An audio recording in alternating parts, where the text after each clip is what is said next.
चलिए आज का जो हमारा टॉपिक है क्या नाम है, बिहार के खनिज से। सबसे पहले आरएम गुरु में आपका स्वागत है। और आज का जो टॉपिक मैंने लिया है, सेलेक्ट किया है, जो बीपीएससी में हर साल इससे क्वेश्चन आते हैं, बिहार के खनिज। आप पेपर उठा के देख लीजिए, 63 का, 64 का, 65 का या 66 का भी, तो इन खनिजों से क्वेश्चन आए हैं। और बिहार के में कुछ ही खनिज हैं, क्योंकि पूरा का जब बिहार का विभाजन हुआ था, कब आपने सुना होगा कि सन 2000 में क्या हो गया था। सन 2000 में कौन बन गया था, बिहार से पृथक होकर झारखंड बन गया था। क्या बन गया था, झारखंड अलग हुआ था, झारखंड। तो करीबन 97% जो खनिज थे, तो 97% के आसपास खनिज कहाँ चले गए, झारखंड में चले गए। और 3% जो खनिज था, 3% के आसपास जो खनिज है वो कहाँ, 3 से, अब एग्जैक्ट तो नहीं पता, लेकिन 3 से 4% खनिज अभी भी कहाँ पाए जाते हैं, बिहार के साउथ वाले हिस्से में पाए जाते हैं। और इसलिए मैं आपको बिहार का मैप भी दिखा रहा हूँ। देखिए, सबसे पहले अगर आप बीपीएससी का एग्ज़ाम देना चाहते हैं तो ये भी बीपीएससी स्पेशली है, समझ लीजिए, बीपीएससी स्पेशली है। बिहार का अगर आप कोई एग्ज़ाम देना चाहते हैं, स्पेशली बीपीएससी देना चाहते हैं, तो आपके पास एक बिहार का मैप होना चाहिए। क्या होना चाहिए, एक बिहार का मैप होना चाहिए।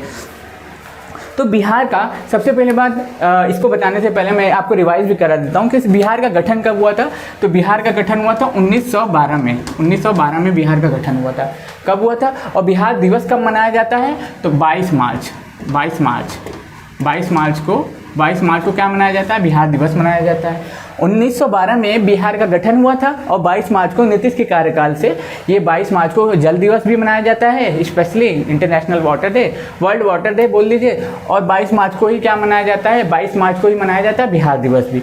और 1936 में बिहार उड़ीसा से पृथक हुआ था। और सन 2000 में बिहार से एक अलग होकर एक और राज्य बन गया था, वो था झारखंड। कौन सा राज्य बन गया था, झारखंड। तो आज हम लोग बिहार के पाए जाने वाले खनिजों के बारे में आज हम लोग चर्चा करेंगे और उस पर बात करेंगे। ये देखिए, आप बिहार का एक मैप देख रहे होंगे, और बिहार के बीचों बीच से जो एक नदी होकर गुजरती है, ये जो बिहार के बीचों बीच से एक नदी होकर गुजरती है, उसको क्या बोलते हैं, गंगा बोलते हैं। गंगा क्या बोलते हैं, इसको गंगा बोलते हैं। बिहार के बीचों बीच से जो नदी होकर गुजरती है उसको गंगा बोलते हैं, जो बिहार को 2 भागों में बांट देती है। बिहार को जो क्या करती है, 2 भागों में बांट देती है। ये नदी जो है बिहार को 2 भागों में बांट देती है। ये जो गंगा नदी है बिहार को 2 भागों में बांट देती है। उत्तर वाला और ऊपर वाला हिस्सा कहलाता है उत्तरी बिहार, और नीचे वाला हिस्सा कहलाता है दक्षिणी बिहार। अब होता क्या है कि आप सुनिए ध्यान से, कि होता क्या है कि जो आप ये देख रहे हैं, ये नीचे वाला जो स्ट्रक्चर आप देख रहे हैं, ये नीचे वाला, तो नीचे वाला स्ट्रक्चर सूखे के लिए जाना जाता है। नीचे वाला जो स्ट्रक्चर है सूखे के लिए जाना जाता है, सूखे के लिए। और ऊपर वाला जो स्ट्रक्चर है वो बाढ़ के लिए जाना जाता है, बाढ़ के लिए। अब बाढ़ के लिए क्यों जाना जाता है, क्योंकि ऊपर जो है हिमालयन नदियां आके अपना जल संग्रहित करती हैं, इसलिए उत्तर बिहार में क्या आती है, बाढ़ आती है, और दक्षिण सूखे के लिए जाना जाता है। यही दक्षिण का कुछ हिस्सा है जहाँ पे खनिज पाए जाते हैं। ये दक्षिण वाला जो हिस्सा है, छोटा नागपुर का पठार वाला, यहाँ पे क्या पाया जाता है, खनिज पाए जाते हैं। तो कहाँ कहाँ पे खनिज क्या क्या पाए जाते हैं, आज हम लोग उस पर चर्चा करेंगे। चलिए आइए स्टार्ट करते हैं। तो सबसे पहली बात, मैंने एक चार्ट बनाया है, उस चार्ट में खनिजों को दर्शाया है, जिससे आपको याद करने में भी आसानी होगी। आप चाहें तो इसका एक स्क्रीनशॉट भी ले लीजिए, क्योंकि मैं इस पर लिखने वाला हूँ तो फिर ये सही से दिखेगा नहीं। तो आप इसका स्क्रीनशॉट ले लीजिए पहले। आशा करता हूँ आपने ले लिया होगा। तो सबसे पहले देखिए, पायराइट्स कहाँ पाया जाता है, रोहतास में पाया जाता है। अब मैप में खोजेंगे कि भैया रोहतास कहाँ है, तुम रोहतास यहाँ पे है। कहाँ पे है, ये नीचे एकदम देख रहे हैं, कैमूर के बगल में, साउथ में। अब क्वेश्चन ये भी बन सकता है कि रोहतास कहाँ है, उत्तर बिहार में, दक्षिण बिहार में, पश्चिम बिहार में या पूर्व बिहार में। तो आप क्या बोलेंगे कि दक्षिण बिहार में है रोहतास। ऐसे भी क्वेश्चन बन सकते हैं। रोहतास में क्या पाया जाता है, पायराइट्स पाया जाता है। और पायराइट्स का उपयोग उर्वरक क्षेत्र में किया जाता है, जो कीटनाशक बनाते हैं, उर्वरक बनाते हैं एग्रीकल्चर के लिए, उसमें किसका उपयोग किया जाता है, पायराइट्स का उपयोग किया जाता है। और रोहतास कहाँ है, यहाँ पे देख रहे हैं, दक्षिण में। उसके बाद है चूना पत्थर, ये कहाँ पाया जाता है, रोहतास है, कैमूर। अब देखिए, ये रोहतास है और इधर आप बगल में ही देखेंगे ये क्या है, कैमूर है। तो रोहतास से कैमूर में क्या पाया जाता है, रोहतास और कैमूर में पाया जाता है आपका क्या, चूना पत्थर। क्या पाया जाता है, चूना पत्थर। और चूना पत्थर किस लिए उपयोग में लाया जाता है, सीमेंट उद्योग में। जितने भी सीमेंट के कारखाने बनते हैं उसमें क्या करते हैं, चूना उद्योग में लाया जाता है। फिर अगला जो है अभ्रक है। क्या है, अभ्रक कहाँ पाया जाता है, नवादा और गया में। अब इसमें हम लोग मैप में खोजेंगे कहाँ है, गया यहाँ है, नवादा यहाँ है। तो मैप आप अपने घर में एक चिपका लीजिए। अगर आप बीपीएससी का एग्जाम दे रहे हैं तो स्पेशली आप एक मैप बिहार का रख लीजिए। मैंने कुछ जिलों को भी दर्शाया है ताकि आप इसको देखेंगे तो टोटल 38 जिले हैं बिहार में। कितने हैं, 38। ठीक 38 जिले हैं, 38 जिले हैं, याद रखिएगा। आप ये भी याद रखिएगा, क्वेश्चन ये भी पूछ सकता है कि बिहार में कुल कितने जिले हैं, तो 38 जिले हैं। अब देखिए फिर अगला क्वेश्चन क्या है, अगला जो लिखा हुआ है मैंने, सोना। सोना कहाँ पाया जाता है? जमुई में। जमुई में सोना पाया जाता है। अब क्वेश्चन ये बनेगा कि सोना कहाँ पाया जाता है, उसमें कर्नाटक भी दे देगा ऑप्शन में, लेकिन उसमें बोलेगा बिहार में सोना कहाँ पाया जाता है। उसमें एक को आपको दे देगा जमुई दे देगा, रोहतास दे देगा, कैमूर दे देगा, कर्नाटक दे देगा। तो आप किस पे क्या अगर आप एक से अधिक भी दे देगा तो आप क्या लगाएंगे टिक? एक से अधिक, क्योंकि मालूम है बीपीएससी में होता क्या है, A B C D plus E भी आता है ऑप्शन, तो ई वाला बड़ा कंफ्यूजिंग रहता है। तो इसलिए कंफर्म आपको आंसर पता होना चाहिए। अगर आप आंसर आपको पता नहीं है तो फिर आप गलतियां करेंगे, 100% करेंगे, क्योंकि ई वाले में क्या रहता है, इनमें से कोई भी नहीं भी रहता है और एक से अधिक भी रहता है। तो ई वाला जो ऑप्शन आता है हमेशा आपको गड़बड़ करता है। तो मैं अपना खुद का एक्सपीरियंस आपको बता रहा हूँ, तो आप इससे सतर्क रहिएगा। तो क्या है कि सोना जमुई में पाया जाता है। फिर उसके बाद बॉक्साइट मुंगेर में पाया जाता है। अब इसमें हम लोग खोजेंगे कि मुंगेर कहाँ है, मुंगेर कहाँ है, मुंगेर, तो ये रहा ऊपर मुंगेर, किसके, नवादा और जमुई के ठीक ऊपर क्या है, मुंगेर है। मुंगेर में क्या पाया जाता है, मुंगेर में बॉक्साइट पाया जाता है। एल्युमिनियम का अयस्क होता है, एल्युमिनियम का ये अयस्क होता है। अयस्क क्या होता है, जो जमीन से निकलता है, तो इसमें कई धातु मिक्स रहती है ना, तो उसको अलग करके जो धातु निकाली जाती है उसको क्या बोलते हैं, एल्युमिनियम का अयस्क होता है।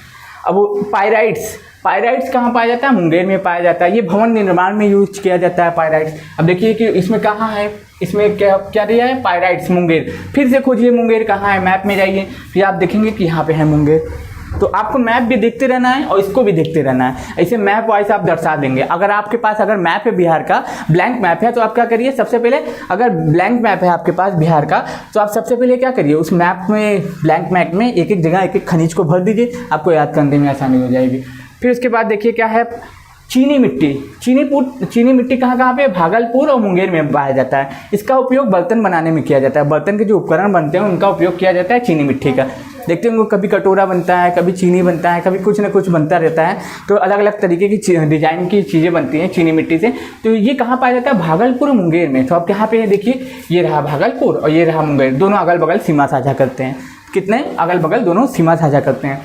फिर अगला जो है सोरा कहाँ पाया जाता है, बेगूसराय, पूर्वी चंपारण और सारण मुजफ्फरपुर वाले एरिया में पाया जाता है। कहाँ पे, सबसे पहले हम लोग कहाँ जाएंगे, बेगूसराय जाएंगे। अब इसमें खोजिए आप मैप में कि बेगूसराय कहाँ है, बेगूसराय इसमें आप खोजिए। अगर आपको ना मिले तो फिर उसके बाद अलग जगह जाइए। कहाँ पे है, बेगूसराय, पश्चिमी चंपारण और सारण वाले इलाके में। अब देखिए ये जो पश्चिमी चंपारण यहाँ पे है, यहीं पे है पश्चिमी चंपारण, और ये बिहार का सबसे बड़ा ज़िला है। क्या है, बिहार का सबसे बड़ा ज़िला है। और यहीं पे आपका वाल्मीकि नेशनल पार्क भी है। क्या है, वाल्मीकि नेशनल पार्क भी है। वाल्मीकि नेशनल पार्क भी कहाँ पे है, पश्चिमी चंपारण में। अगला क्या है हमारा, यूरेनियम कहाँ पे, गया में। अब इसमें आप खोजिए गया कहाँ पे है, तो ये गया यहाँ पे है। यहाँ पे क्या पाया जाता है, यहाँ पे यूरेनियम पाया जाता है। क्या पाया जाता है, यूरेनियम पाया जाता है। सब साउथ में ही खनिज पाए जाएंगे, याद रखिएगा। पूछ लेगा ऑप्शन बना के कि खनिज बिहार में कहाँ पाया जाता है, उत्तर भारत में, पश्चिम भारत में, दक्षिण भारत में या पूर्वी बिहार में, सॉरी भारत में मैंने बोल देगा कि बिहार में खनिज कहाँ पाया जाता है। डायरेक्ट स्टेटमेंट बना के पूछ लेगा, उत्तर बिहार में, दक्षिण बिहार में या पश्चिम बिहार में या पूर्वी बिहार में, और इनमें से ई वाला ऑप्शन तो आपको पता ही रहेगा, इनमें से कोई नहीं या एक से अधिक, ई वाले में दोनों रहता है। तो आपको एग्जैक्ट पता होना चाहिए कि जितनी भी खनिज है ना, 3 से 4% जो खनिज पाए जाते हैं सब साउथ में ही पाए जाते हैं। क्योंकि नीचे जो हम लोग का झारखंड जब पृथक हुआ था तो सारा खनिज लेके वो चला गया, लेकिन नीचे कुछ जिले हैं जहाँ पे थोड़ा थोड़ा खनिज पाया जाता है, जो कि चेंज हो नहीं सकता, खनिज ऊपर तो जाएंगे नहीं, और जहाँ पे पहाड़ रहेंगे, पठार रहेंगे, वहीं पर हमारा खनिज पाया जाएगा। खनिज तेल कहाँ पे पाया जाता है, मुंगेर और रोहतास। अब देखिए एक चीज़ आपको कॉमन दिख रही होगी कि मुंगेर और रोहतास में सबसे ज़्यादा खनिज पाए जाते हैं। पूछेगा कि बिहार में सबसे ज़्यादा खनिज कहाँ पाए जाते हैं, तो अब क्या बोलेंगे कि बिहार में सबसे ज़्यादा खनिज मुंगेर और रोहतास में पाया जाता है। स्टेटमेंट बना के पूछेगा, एग्जैक्ट भी पूछ सकता है और स्टेटमेंट बना के भी पूछ सकता है। तो आपको सब तरीके से देखिए, एग्जाम हॉल में सभी जितने भी 150 क्वेश्चन आते हैं, तो ऐसा कोई भी व्यक्ति नहीं है जो 150 क्वेश्चन टैकल कर सकता है। उसके लिए हमें एडवांस नॉलेज ही काम आएगी। जैसे कि अगर आप पढ़े रहेंगे तो अगर आपको पूछेगा कि गंगा नदी की लंबाई बिहार में कितनी है तो क्या बोलेंगे 445 किलोमीटर। गंगा नदी की लंबाई टोटल कितनी है तो कितनी है 2525 किलोमीटर। अब पूछेगा कि बिहार को 2 भागों में बांटने वाली नदी कौन सी है तो क्या बोलेंगे गंगा है। बिहार में गंगा की लंबाई कितनी है तो 445 किलोमीटर।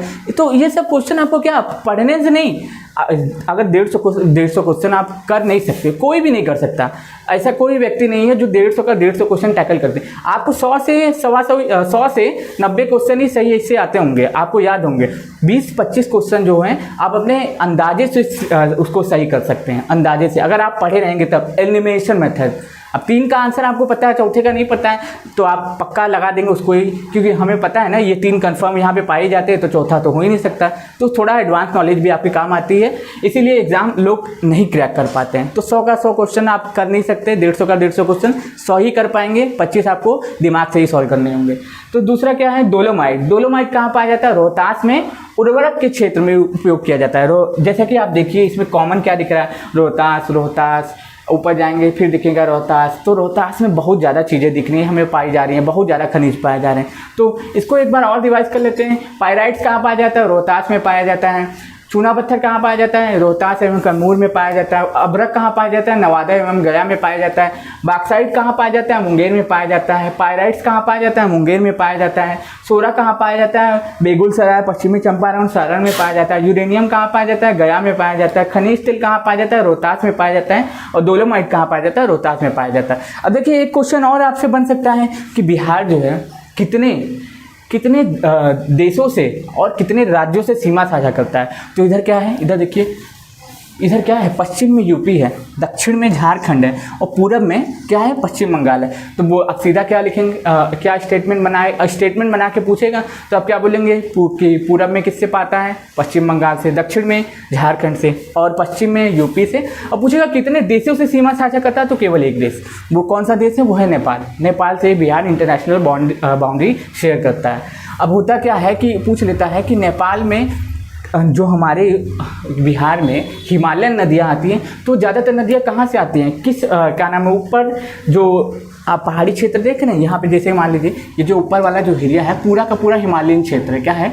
हिमालयन क्षेत्र। तो पूछेगा जो बिहार के उत्तर वाला क्षेत्र है वो हिमालयन का कौन सा पार्ट है? बोलेगा काराकोरम, लद्दाख, जास्कर, पीर पंजाल, या फिर देगा बृहद हिमालय, मध्य हिमालय, शिवालिक। तो ऊपर वाला जो हिस्सा देखेंगे ना ये शिवालिक का ही हिस्सा है, ज़्यादातर हिस्सा का है शिवालिक का हिस्सा पाया जाता है। बिहार के उत्तर में जो हिमालय पार्ट है, हिमालयन रेंज है, उसका कौन सा पार्ट है?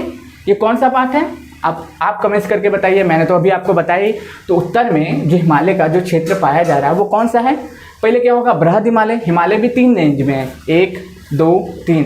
पहला बृहद हिमालय, दूसरा मध्य हिमालय, तीसरा शिवालिक। तो उत्तर में जो हिस्सा पाया जाता है बिहार के, जो नेपाल है, वहाँ पे हिमालय का कौन सा रेंज आता है? तो शिवालिक वाला रेंज आता है, याद रखिएगा। अब इतना चीज़ें मैंने आपको बता दिया, इसको रिवाइज करिएगा, इस वीडियोस को पूरा देखिएगा। अगर आप इस वीडियोस को पूरा देखेंगे तो आपके क्वेश्चन तो पक्के हैं कि आपको मिलेंगे, क्योंकि इनसे ज़्यादा खनिज कुछ है नहीं और ये चेंज हो नहीं सकता, क्योंकि पठार नीचे से ऊपर जा नहीं सकता, जोग्राफिकल कंडीशन कभी चेंज नहीं हो सकता। इसीलिए बोलते हैं ना कि भूगोल कभी नहीं बदलता, लेकिन इतिहास बदलता रहता है। क्यों इतिहास बदलता क्यों रहता है? क्योंकि लिखने वाले की मानसिकता के ऊपर निर्भर करता है वो क्या सोच के लिखा है। तो मैं आशा करता हूँ आपको ये वीडियो समझ में आया होगा। अगर समझ में आया तो हमारे वीडियो को लाइक करें, सब्सक्राइब करें और चैनल को आगे बढ़ाएं। धन्यवाद।